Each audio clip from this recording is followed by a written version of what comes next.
नमस्कार दोस्तों, इस वीडियो में हम बात करने वाले हैं बिहार ओपन बोर्ड के एग्जाम्स में आप ऐसा कौन सा मिस्टेक ना करें जिससे कि आपका रिजल्ट कंपार्ट पेंडिंग, आपका रिजल्ट रुकने का जो वजह होता है वो क्या क्या मिस्टेक्स की वजह से रिजल्ट आपका रुकता है। इस सारे टॉपिक्स पे हम बात करेंगे। जो भी बच्चे एग्जाम्स के लिए अभी तक प्रिपरेशन नहीं किया है उनके लिए हमने एक बहुत ही अच्छा सॉल्यूशन लेकर आया है। हमारी टीम ने पिछले 10 साल का रिसर्च करके 10 साल में जो भी क्वेश्चंस रिपीट होते हैं एग्जाम्स में उसको समराइज करके एक छोटा सा 20 से 30 पेज का पीडीएफ रेडी किया है। उस पीडीएफ में हमने जो भी क्वेश्चंस रिपीट होते हैं उसको समराइज करके आपके पीडीएफ में डाला है।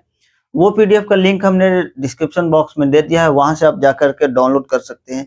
लेकिन इस वीडियो को पहले आप पूरा देख लें कि एग्जाम्स में आप क्या क्या मिस्टेक ना करेंगे जिससे कि आपका रिजल्ट ना रुके। क्योंकि ऐसा देखा गया है बिहार ओपन बोर्ड के रिजल्ट में कि बच्चे कुछ ना कुछ मिस्टेक करते हैं जिस वजह से 10 से 15% बच्चों का रिजल्ट एग्जाम्स में पेंडिंग होता है। बहुत सारे बच्चे फेल होते हैं सिर्फ और सिर्फ छोटा सा मिस्टेक जो आप करते हैं उसकी वजह से। आप क्या ऐसा गलती ना करेंगे जिससे कि आपका रिजल्ट ना रुके, इस डिटेल्स में हम बात करेंगे पूरा वीडियो में। तो सबसे पहले हम बात करते हैं कि आपका रिजल्ट पेंडिंग क्यों होता है। रिजल्ट पेंडिंग का सबसे बड़ा रीजन होता है कि बच्चे एग्जाम्स में क्या करते हैं कि उनको 15 मिनट का टाइम तो दिया जाता है लेकिन वो 15 मिनट को वो यूटिलाइज नहीं करते हैं। मतलब कि वो जब भी डिटेल्स भरते हैं तो वो 5 मिनट में ही अपना कंप्लीट कर लेंगे। 5 मिनट में डिटेल्स भरने में सारा काम कंप्लीट कर लेंगे। अब यहाँ पे मेन मिस्टेक्स होता है एग्जाम्स के कॉपी में लिखने में enrolment number and roll number में। जब ये दोनों में से कोई भी एक चीज आप मिस्टेक करोगे आपका रिजल्ट क्या हो जाएगा, पेंडिंग हो जाएगा। छोटा सा भी मिस्टेक करोगे आपका रिजल्ट पेंडिंग हो जाएगा। पेंडिंग क्यों होता है, अब देखो यहाँ पे कि इसमें क्या मिस्टेक्स हम करेंगे। बच्चे का ये होगा कि ये क्या हम मिस्टेक करेंगे जिससे कि रिजल्ट पेंडिंग हो जाएगा। पहली बार तो बिहार ओपन बोर्ड में जो है एनरोलमेंट नंबर थोड़ा सा लंबा होता है। तो देखिए क्या होता है, यहाँ पे रोल नंबर या एनरोलमेंट नंबर लिखने में बच्चे क्या करते हैं कि उनको 1 से 10 के बीच में अगर डिजिट लिखने दिया जाए, ये हमने 1 से 10 तक डिजिट लिखा है। इस डिजिट में आपको साफ साफ पता चल रहा है कि हमने क्या लिखा है, कौन सा डिजिट क्या लिखा है। लेकिन मैं यहाँ पे 10 के जगह पे जो 10 पे 0 है वो इस तरीके से लिख दो, जल्दी जल्दी में इस तरीके से लिख दो। आपको किसी भी एंगल से ये 0 नहीं लग रहा है। और सबसे बड़ा मिस्टेक 0 वाले बच्चे का ही होता है।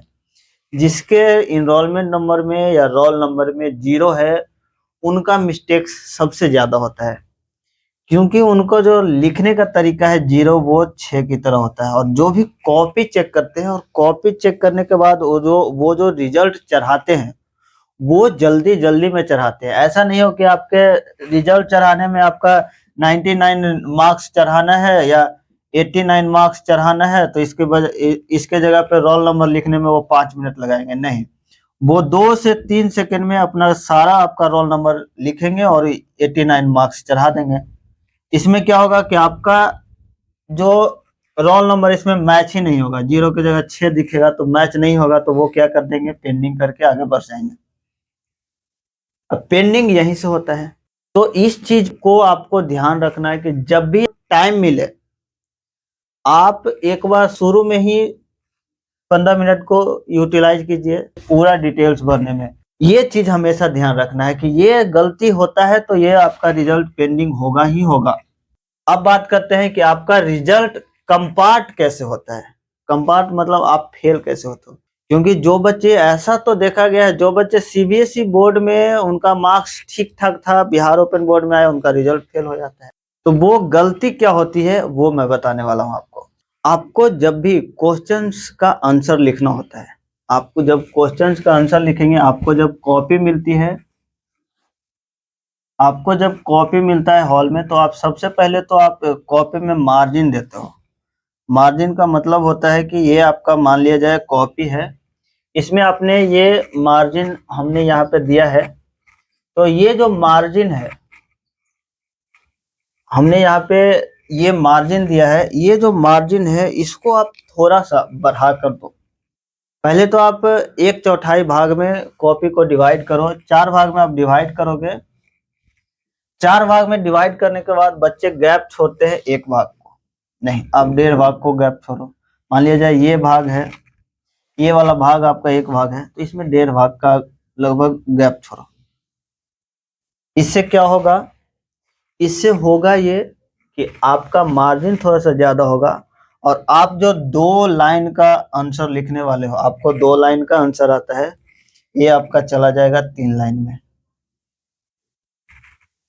ये आपका 3 लाइन में चला जाएगा मार्जिन की वजह से। दूसरी बात है कि ये तो आप मार्जिन छोड़ोगे, मार्जिन के बाद जो आप लिखते हो आंसर शीट पे, जो आप आंसर लिखते हो उसमें हमेशा कोशिश करो कि एक लाइन में 4 से 5 या 4 मैक्सिमम 4 वर्ड ही जाए, उससे ज्यादा नहीं जाए। बच्चे क्या करते हैं कि इसका जो गैपिंग है ये थोड़ा सा कम रखते हैं। इससे क्या होगा कि आप जो 2 लाइन में लिखने वाले हो, अगर ज्यादा छोटा छोटा लिखेगा तो ये 1.5 लाइन में चला जाएगा। तो हमेशा थोड़ा सा इसमें जो है वर्ड के बीच में गैप जो होता है वो थोड़ा सा ज्यादा रखो। कुछ भी आप लिख रहे हो तो थोड़ा सा ज्यादा लिखो, थोड़ा सा ज्यादा रखोगे तो इससे क्या होगा कि 2 लाइन का जो आपने करने वाला है, इस मार्जिन की वजह से आपका 3 लाइन में चला जाएगा, और इस स्पेस थोड़ा सा ज्यादा छोड़ने की वजह से जो क्वेश्चन का आंसर आप 2 लाइन में लिखने वाले थे, 3 लाइन में होने वाला था, वो आपका 4 से 5 लाइन में चला जाएगा।